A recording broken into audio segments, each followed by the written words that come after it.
बिस्मिल्लाहिर्रहमानिर्रहीम। अस्सलाम वालेकुम नाज़रीन, आप यूट्यूब चैनल देख रहे हैं। मैं इमरान खान हूं। अब तक की सिचुएशन आपके सामने रखता हूं। पाकिस्तान पे बाद में आ जाते हैं, क्योंकि बड़ी खबर जो है वो ईरान और इसराइल के बीच में जो एक लड़ाई चल रही है वो है। तो पहले उधर चले जाते हैं, वहां पे कुछ नई डेवलपमेंट्स हैं, मैं आपके साथ शेयर करता हूँ।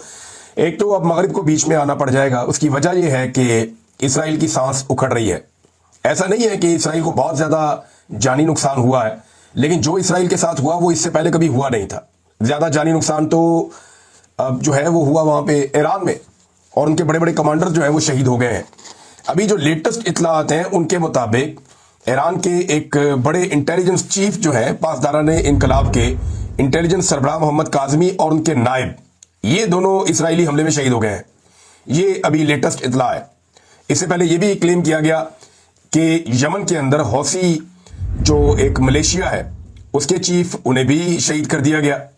तो ईरान का नुकसान बहुत ज्यादा हो रहा है। उनके जनरल शहीद हो रहे हैं, उनके साइंटिस्ट शहीद हो रहे हैं, उनकी जो साइट्स हैं उनको निशाना बनाया जा रहा है, उनकी जो फील्ड्स हैं, ऑयल फील्ड्स हैं, उनको निशाना बनाया जा रहा है। तो ये ईरान के साथ हो रहा है, लेकिन ये मुसलमान मुल्कों के साथ होता चला आया, लंबे अरसे से हो रहा है। इसलिए वो बड़ी खबर बनती नहीं है। बड़ी खबर बनती है जब इसराइल के अंदर अटैक होता है।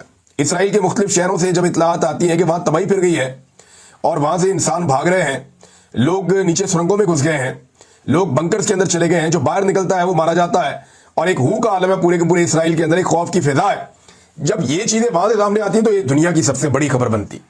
वो इसलिए कि अब तक इसराइल इस दुनिया के अंदर ऐसे जाहिर करता था जैसे उसे खौफ ही किसी चीज का नहीं है, या वो इस तरीके से दुनिया में रिएक्शन देता था, या ऐसे फिरता था अक़वाम मुत्तहिदा में बाकी जगहों पर मीडिया को इंटरव्यू देते हुए वो खुलकर कहते थे हमारी पॉलिसी है हमने बच्चों को मारना है, हमारी पॉलिसी है कि हमने इनका नस्लकुशी करनी है।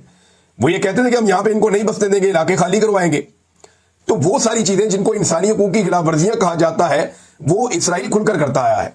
बहुत सारी करारदादें इसराइल के खिलाफ आई, बहुत सारा आलमी सतह पे एक्शन लेने की इसराइल के खिलाफ बात हुई, लेकिन जो अमेरिका की और मगरबी ममालिक की एक सपोर्ट है इसराइल के साथ, उसकी वजह से वो ये सारे मामला आज तक टैकल करता चला आया है। लेकिन इस बात का किसी को भी अंदाजा नहीं था कि इसराइल जब ईरान पे अटैक करेगा तो उसका रद्द-ए-अमल इतना शदीद होगा। ईरान के पास कितने मिसाइल हैं इसके बारे में भी अब कुछ खबरें आ रही हैं, और ईरान कब तक लगातार ये मिसाइल बरसा सकता है इसके बारे में भी खबरें आ रही हैं। तो पहले तो मैं आपको बता दूं कि ईरान ने ये जो दोबारा अटैक किया है गुज़िश्ता रात, अभी जब आप ये वीडियो सुन रहे हैं तो रात भर ईरान ने फिर से अटैक्स किए हैं, मिसाइल के हमले किए हैं, और बहुत बड़े और तगड़े मिसाइल के हमले किए हैं। उनके मनाजिर जो है वो देखे जा सकते हैं। खासतौर पर गजा के वो लोग जो हमेशा इसराइल की तरफ ये देखते रहते थे कि वहां से मिसाइल आएंगे और आकर हमारे इलाकों पर गिरेंगे, अब वो पहली मर्तबा विटनेस कर रहे हैं कि कहीं और से मिसाइल आ रहे हैं और वो आकर वहां गिर रहे हैं जहां से मिसाइल आया करते थे। यानी जिधर से मिसाइल लॉन्च होते थे इसराइल से, अब इसराइल के अंदर जाकर मिसाइल गिर रहे हैं, और ये ईरानी मिसाइल है। अगर आप उनकी ऑडियो सुने तो वो अरबी बोलते हैं लोग, और वो बड़े पुरजोश हैं, बच्चे नारे लगा रहे होते हैं, ऊंची ऊंची बोल रहे होते हैं, बल्कि उन मिसाइलों को वेलकम कर रहे होते हैं जो जाकर इसराइल में गिरते हैं। यानी यहां मैं वीडियो देख रहा था तो उसके अंदर ये लोग ऐसे देख रहे हैं मिसाइल गिरते हुए कि जैसे उनकी सारी नेक तमन्नाएं, दुआएं, उनकी सारी विशेष उन मिसाइलों के साथ है कि रास्ते में तबाह होने की बजाय वो मिसाइल जाए और जाकर अपने टारगेट को हिट करें। तो जब जब कोई टारगेट पे जाकर मिसाइल गिरता है, चाहे बैरूट से लोग देख रहे हैं, चाहे लोग खड़े होकर देख रहे हैं गजा से, वो फिर उसको सेलिब्रेट करते हैं, वो उसके ऊपर अल्लाह अकबर के नारे लगाते हैं। तो यहां क्योंकि एक रिफ्ट पैदा हो चुकी है इस रीजन में, और एक लगातार लड़ाई इसराइल और इस खित्ते में बाकी जो मुसलमान लोग हैं उनके बीच में चल रही है, स्पेशली गजा और बैरूत पे जैसे ये अटैक करते हैं, दीगर जगहों पे करते हैं, तो इसकी वजह से एक रिफ्ट है और वो अब नजर आ रही है।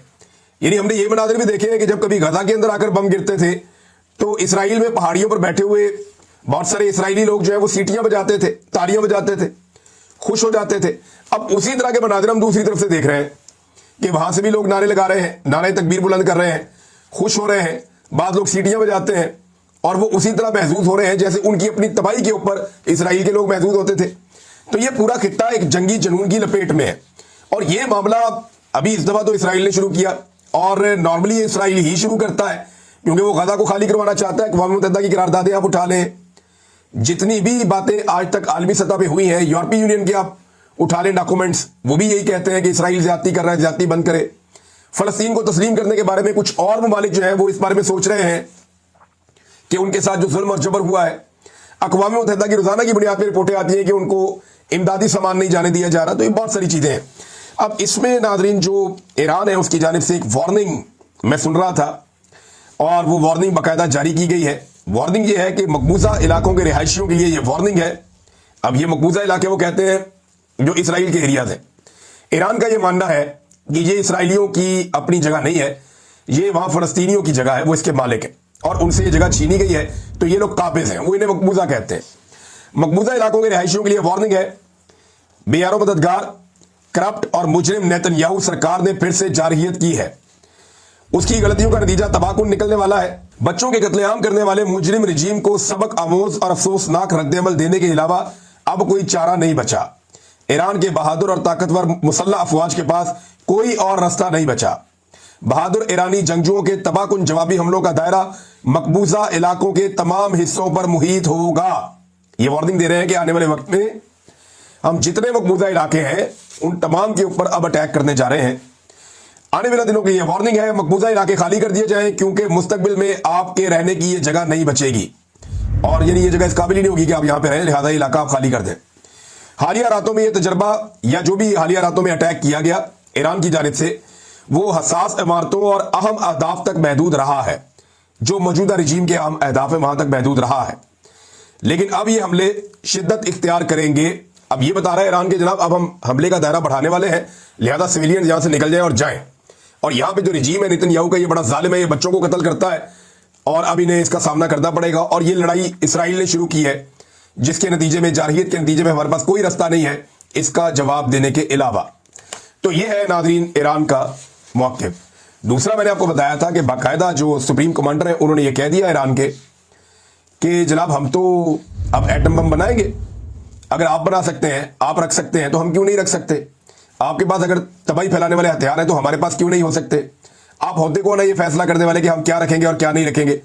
तो ये अब इस मौके के ऊपर ईरान आ गया। ये वही ईरान है जो कॉपरेट करता था, ये वही ईरान है जो एग्रीमेंट साइन करता था, ये वही ईरान है जो इंस्पेक्शन भी करवाता था, ये वही ईरान है जो डील भी करना चाहता था, ये वही ईरान है जो बैठ के मुज़ाकरात की टेबल पे बार बार आता था। बल्कि मुज़ाकरात जारी थे जब इसराइल ने अटैक किया और उसके बाद मौखिर हो गए। अब वही ईरान कह रहा है कि हम बनाएंगे बम। देखिए, ईरान के अंदर यह सोच मौजूद थी कि वो एटमी कुव्वत बने या ना बने, लेकिन अब तो मेरे ख्याल में इस हमले के बाद बड़ी क्लैरिटी होगी कि अगर हम एटमी कुव्वत होते तो इसराइल इस तरह से हमारे ऊपर मिसाइल हमलों की जरूरत ना करता और ऐसे हमारी पूरी फौजी क़यादत को एलिमिनेट ना करता या फौजी क़यादत के ऊपर अटैक ना करता। कुछ और इतलात भी आ रही है ना, और ये इंटरनेशनल मीडिया में छपी है। इसराइल ने दावा किया है और अमेरिकन सोर्सेज भी ये दावा कर रहे हैं कि डोनाल्ड ट्रंप को बताया गया इसराइल की जानिब से कि हमें इस वक्त एग्जैक्ट आइडिया है कि सुप्रीम लीडर आयतुल्लाह को कहां पे शहीद किया जा सकता है और हम ये कर सकते हैं, वो हमारे निशाने पर है, हमारे पास ये मौका है और हम उन्हें शहीद कर सकते हैं। जैसा कि इससे पहले उन्होंने आर्मी चीफ को, इंटेलिजेंस चीफ को और बाकी बहुत सारे पांच तारानी इनकलाब के चीफ को इन्होंने हिट किया, तो उन्हें लगा कि अब हम ये भी हिट कर सकते हैं। तो इसराइल ने जब डोनाल्ड ट्रंप को ये प्लान दिया तो अमेरिकन मीडिया ये क्लेम कर रहा है, पता नहीं ये सच्चा या झूठा है, लेकिन अमेरिकन मीडिया का क्लेम है और वहां पे डिफरेंट न्यूज चैनल्स के ऊपर ये चल रहा है। क्लेम ये है कि फिर डोनाल्ड ट्रंप ने मना किया और उन्होंने कहा जी कि ये बिल्कुल नहीं करना, क्योंकि अमेरिकी मफादात के ऊपर ईरान ने कहीं पे अटैक नहीं किया तो अमेरिका नहीं चाहता कि ये लड़ाई इस लेवल तक बढ़ जाए।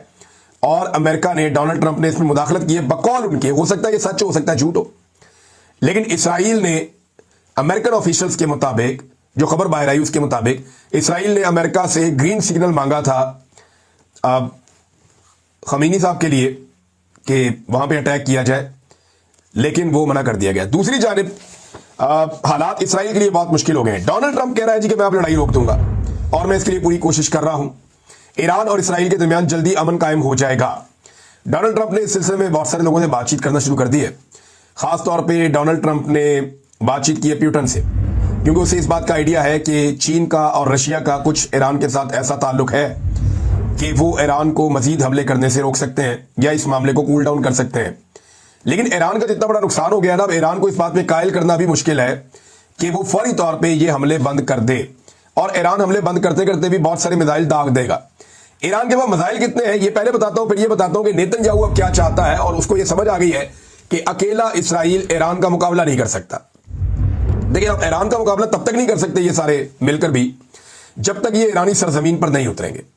ईरान के अंदर तो कोई इनकलाब ला नहीं सकते। कोशिश है उनकी वहां रजीम चेंज कर दिया जाए किसी तरह, और जो एक इनकलाब के नतीजे में हुकूमत बनी हुई थी उसको खत्म करके जो पुराना हुकूमत का एक स्टाइल था जो मगरिब के साथ कोऑपरेट करके चलते थे, वो हुकूमत लाके बैठा दी जाए। लेकिन ईरान के अंदर ऐसा होता हुआ फिलहाल दिखाई नहीं दे रहा। वो बड़े तगड़े हैं, उनकी बड़ी फोर्स है, बड़ी ताकत है उनकी। अब अगर ये नहीं कर सकेंगे तो फिर इनको ग्राउंड पे अपनी फोर्सेस उतारनी पड़ेंगी ईरान में। अब यहां पे एक सवाल ये पैदा होता है कि 6.5 लाख फौज के साथ लड़ना भी तो अजाब है ना, बहुत मुश्किल है, लड़ नहीं सकते। और उनके पास रिजर्व में भी बहुत सारी फौज है ईरान के पास, तो ये एक नई मुसीबत बन जाएगी। हाँ, ये जरूर हो रहा है कि इसराइल अपने टारगेट्स अचीव करता चला जा रहा है एक एक करके ईरान में। मिसाल के तौर पे अभी जो नई शहादतें हुई हैं ईरानी जनरल्स की, इनसे यह पता चलता है कि ईरान के अंदर इसराइल की इंटेलिजेंस बदस्तूर मौजूद है और उस नेटवर्क को ईरान अभी तोड़ नहीं पाया। ईरान को हर हाल में इसराइली इंटेलिजेंस को नाकाम बनाना पड़ेगा। अब चाहे वो डिजिटल फुटप्रिंट के जरिए आते हैं, चाहे वो किसी और तरीके से आते हैं, टेक्नोलॉजी के जरिए आते हैं, या ह्यूमन रिसोर्स उनके ऐसे हैं जिनके देखो ह्यूमन रिसोर्स के बगैर ये मुमकिन नहीं है। जब तक ये जमीनी मदद ना हो तब तक आप इतने बड़े टारगेट अचीव कर नहीं सकते। तो इसराइल का जो नेटवर्क काम कर रहा है ईरान में, ईरान को उसको तोड़ना पड़ेगा। वो उसको तोड़ने में अभी तक कामयाब नहीं हुआ। आप देखें ना, अमेरिका के पास भी सारी टेक्नोलॉजी थी, लेकिन मुल्ला इब्राहिम सदर को वो 20 साल तक उनका ख्वाब ही रहा कि हम पकड़ दें या मार दें, नहीं कर सके। बहुत सारे और तालिबान कमांडर थे, मुल्ला उमर काबू नहीं आए उनके। उसामा बिन लादेन पाकिस्तान आ गए, यहां पे आके उनके ऊपर अमेरिका ने अटैक किया। अफगानिस्तान में जब तक वो था उसामा बिन लादेन काबू नहीं आया। बहुत सारे और तालिबान कमांडर हैं, हक्कानी है, पूरा उनका नेटवर्क है, और दीगर तालिबान है, वो कभी काबू नहीं आए। अमेरिका ने बड़ी कोशिश की, नेटो ने बड़ी कोशिश की, लेकिन वो ये समझ गए थे कि हमने किस तरीके से अपने आप को छुपाना है। उनकी इंफॉर्मेशन लीक नहीं होती थी, जबकि ईरान में इंफॉर्मेशन लीक होती है। उसकी वजह यह है कि ये एक मुनज़्ज़म फोर्स है ना, टेक्नोलॉजी है वो भी इस्तेमाल करते होंगे, और साथ ह्यूमन इंटेलिजेंस का एलिमेंट भी होता है। तो ये जरा डिफरेंट है, सिचुएशन डिफरेंट है, लेकिन फिर भी ईरान को ये चीजें मैनेज करनी पड़ेंगी। अच्छा, अब नेतन्याहू के पास क्या ऑप्शन है? देखिए, अमेरिका तो चाह रहा है कि जंग रुक जाए, यूरोप इसके अंदर पड़ गया, बरतानिया ने, फ्रांस ने और जर्मनी ने ऑफर कर दिया कि आए बैठे मुज़ाकरात करते हैं, जंग बंद कर दें।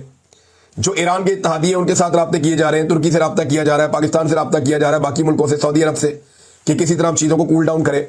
जबकि जो मुसलमान मुल्क है वो पूरी कुव्वत से ईरान के साथ खड़े, हथियारों के साथ तो नहीं खड़े, फिजिकली तो नहीं जाके लड़ रहे, लेकिन वो इखलाकी नुक्ता नजर से वो ईरान को कह रहे जी आपके साथ गलत हुआ, आपके साथ ज्यादती हुई, आप जो कर रहे हैं हम आपकी सपोर्ट कर रहे हैं इसमें, क्योंकि इसराइल ने आपके ऊपर पहले अटैक किया, उसने जुल्म किया, उसने जबर किया, वो जिम्मेदार है, उसके ऊपर आप जवाब दे दें। तो पाकिस्तान हो या तुर्की हो या सऊदी अरब हो या यूएई के दीगर ममालिक हो, अभी वहां पे उन्होंने जीसीसी की मीटिंग भी बुला ली है, और ये जो जीसीसी है इसकी मीटिंग के अंदर कुछ आम फैसले किए जाएंगे। ये गल्फ कोऑपरेशन काउंसिल है, इसमें बहरीन है, कुवैत है, ओमान है, कतर है, सऊदी अरब है और यूएई है। ये तमाम ममालिक ईरान के सामने वाली साइड पे है। सबसे बड़ा मुल्क जो है वो इसमें सऊदी अरब है, उसके बाद जो है ओमान एक बड़ा मुल्क है, कतर, कुवैत, बहरीन और यूएई।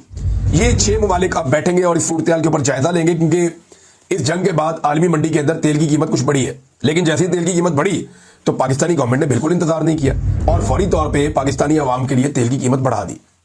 यानी लगभग कोई 5 रुपए के आसपास, 4 रुपए 80 पैसे इन्होंने पेट्रोल की कीमत बढ़ा दी है, और 7 रुपए 95 पैसे, लगभग 8 रुपए इन्होंने डीजल के ऊपर कीमत बढ़ा दी है। अंदाजा करें, गुज़िश्ता कई महीनों से लगातार आलमी मंडी में पेट्रोल की कीमतें नीचे जा रही है और पाकिस्तान की अवाम को पाकिस्तान की हुकूमत रिलीफ नहीं दे रही। लेकिन जैसे ही पता चला कि आलमी मंडी में अब ऊपर का ट्रेंड है, तो फौरी तौर पर धड़ाधड़ इन्होंने आलमी मंडी के ट्रेंड को फॉलो करते हुए पाकिस्तानी अवाम को जो रिलीफ देना था वो देने की बजाय उनकी जेब से मजीद पैसा छीनने का बंदोबस्त कर लिया है। नाज़रीन, इस्राएली शहरी जो है वो खुद को अब गैर महसूस कर रहे हैं। जो वीडियोज आ रही हैं उनमें यही दिखाई दे रहा है। अगर ईरान ये हमला कंटिन्यू रखता है अगले चंद दिन के लिए, तो याद रखिएगा कि नेतन्याहू के लिए बड़ी सियासी मुश्किलात पैदा हो जाएंगी, और हो सकता है कि इस्राएली शहरी ही नेतन्याहू के खिलाफ हो जाए और उसके लिए एक नई मुसीबत बन जाए, क्योंकि उन्होंने कभी भी ये सोचा भी नहीं था कि उनके ऊपर भी बम गिरेंगे। वो यही सोच रहे थे कि हम ही बम गिराएंगे हमेशा, हमारे ऊपर तो आयरन डूम की छतरी है और वो छतरी किसी बम को हमारे तक पहुंचने नहीं देगी।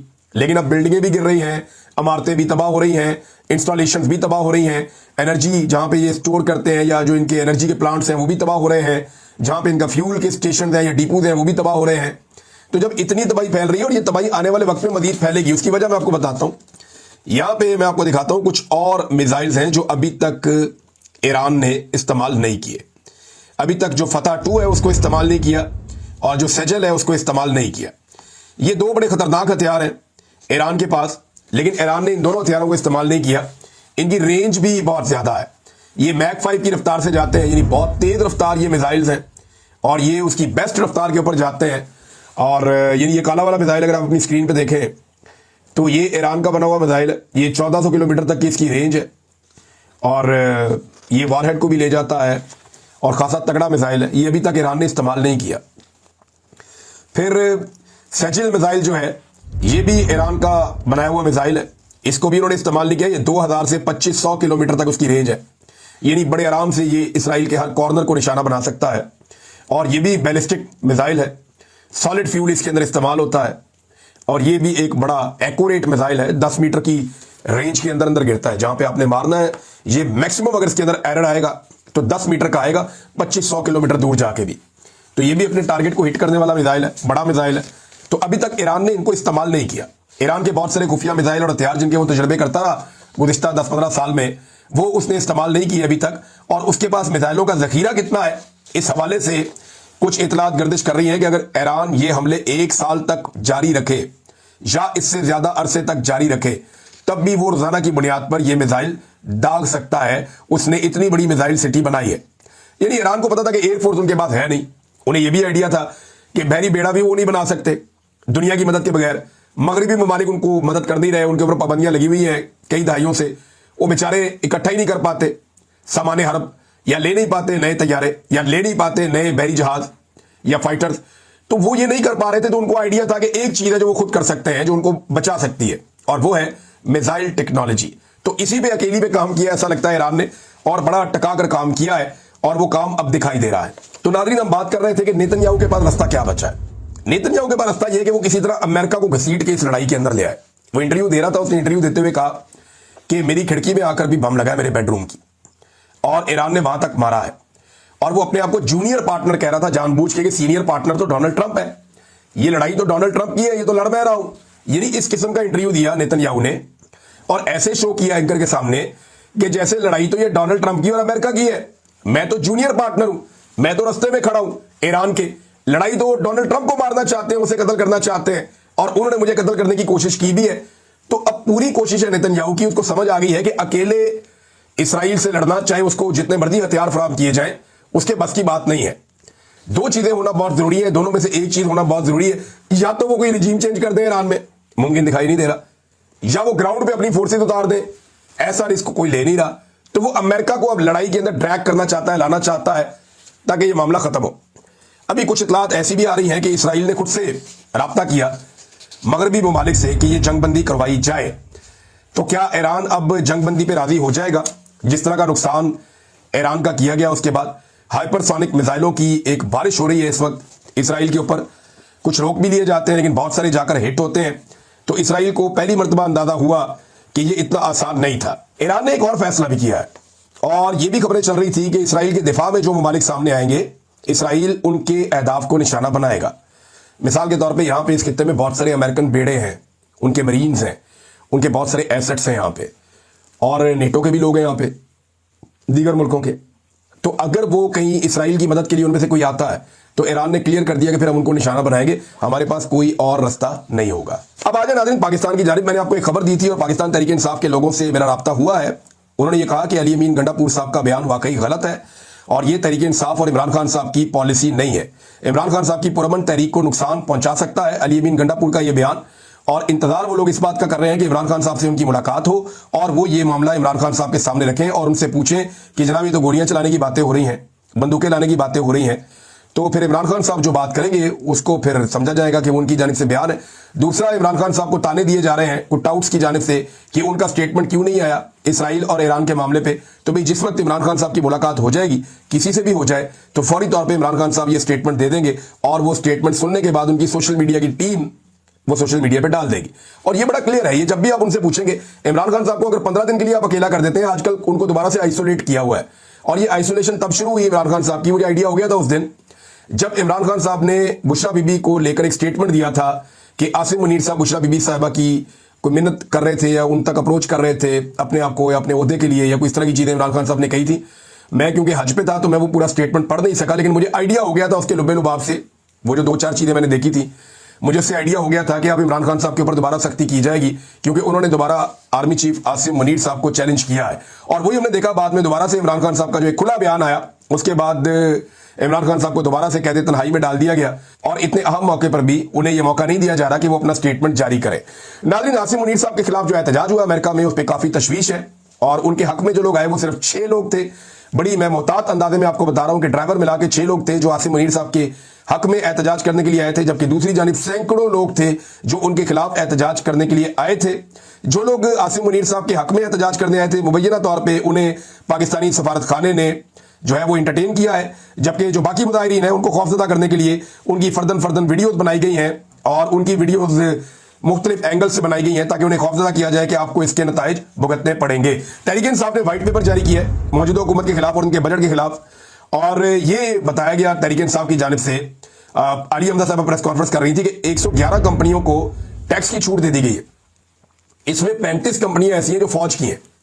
अगर आप फौज की कंपनियों को टैक्स की छूट दे देंगे तो बाकी कंपनियां फौज की कंपनियों का मुकाबला कैसे करेंगी? ये तो मुमकिन ही नहीं है। मुकाबले की तो फिजा ही आपने खत्म कर दी।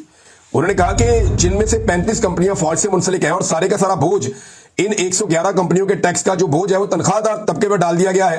तनख्वाहदार तबके पर 10% इजाफे का एहसान जितलाया जा रहा है, जबकि दूसरी तरफ 45% लोग खत्ते गुर्बत से नीचे चले गए हैं। आलिया हमजा ने मजीद कहा कि 2022 के बाद से 3 साल पाकिस्तान की 77 साल तारीख के बदतरीन 3 साल है। फैसलाबाद में 1600 फैक्ट्रियां बंद हो चुकी हैं। कॉटन और गंदम समेत हर फसल की कीमत कम हुई है। महंगाई और कर्जे बढ़े हैं। शरह नमू जो है वो कम हुई है। हुकूमत की 3 साल कारकर्दगी पे जो उन्होंने व्हाइट पेपर जारी किया है इस पर हम बात कर सकते थे, लेकिन बहुत सारी और खबरें हैं नाज़रीन। उन खबरों की वजह से इन इश्यूज के ऊपर हम पूरा फोकस नहीं कर पा रहे, लेकिन करेंगे। अब तक के लिए इतने। अपना ख्याल रखिएगा, अपने चैनल का भी। अल्लाह हाफिज़।